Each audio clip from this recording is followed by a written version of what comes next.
So the other day, I pushed up to the archive here a vlog talking about lower level monsters and this idea of monster shopping.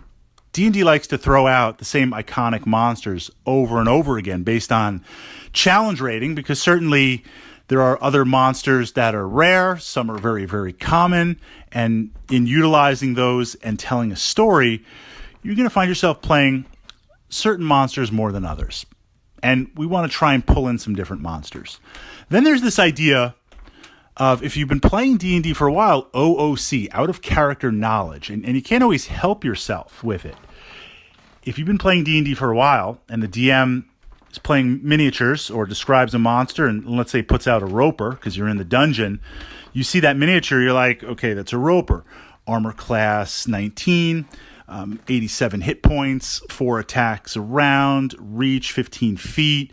Like, you just treasure type TT, experience 380, depending on the version of D&D that we're playing. Other monsters found, 20% chance this, common, uncommon. There's a lot of things that go in there that you just know from playing D&D as a player or even as a DM. So we want to do our best not to do that and not spoil the story. If there's other players in there, if they've never encountered a roper before, then I'm going to let them, even if I'm a player, I'm going to let them encounter that, have that D&D experience. But as a DM, change things up a little bit.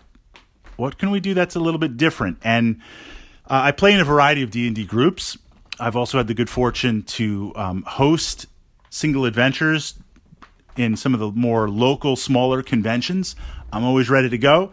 Dice are packed, adventures packed. I got like 10 or 15 ready. I could run right now in a moment's notice. I mean, I'm enthusiastic to always meet new D&D players. But my group, my weekly group that we regularly play, the tabletop, some of those players, we've been playing D&D together since 2008, pretty regularly. I mean, we'll play for a few months and take a month or two off, play for a few months, play for a year, take a month off, but pretty regularly. Players, 3 or 4 players that have been through multiple characters from level 1 to 20 over the years. They kind of know that Fritz likes dungeons, and at some point he's going to throw a dragon at us. But I have to challenge myself as a DM to bring fresh new ideas to them, not only because they know my player personality as a DM, the DM is a player also. But they've also been playing D&D by themselves and with other groups and with me. So they've seen everything. Or so they think. So let's go back to the roper, this idea of a roper. Create a backstory and change some things a little bit. And I've also done this with dire rats, larger rats. We'll look at that. I've got some of my classic monsters here and giant spiders. You can do a lot of different things. We talk about the dungeon having a story and the monster having a story. Imagine this story. I mean, a roper's intelligence, it is an intelligent monster. It's not running those calculations. It's not casting spells, but it can put, A and B together or cause and effect together. So maybe it realizes that adventurers are tasty, and the more adventurers that it could kill, the tastier things get. And in fighting adventurers, it notices that the ones wearing the robes and the pointy hats also have wands. Doesn't know what a wand is, but, it watches because it's been blasted and it's lived. If it can get some of those wands and utilize them, then it can have more tasty adventurers. I have a roper that routinely uses magic wands, and I adjust the wands based on the level. So it knows in one of its tentacles, okay, here's a wand of magic missile. I point it in this direction, and I think about something, and a missile shoots out. I don't really know what that does, but I know it impacts and hurts adventurers, and they're very tasty to eat. A wand of web. So now it's just a roper.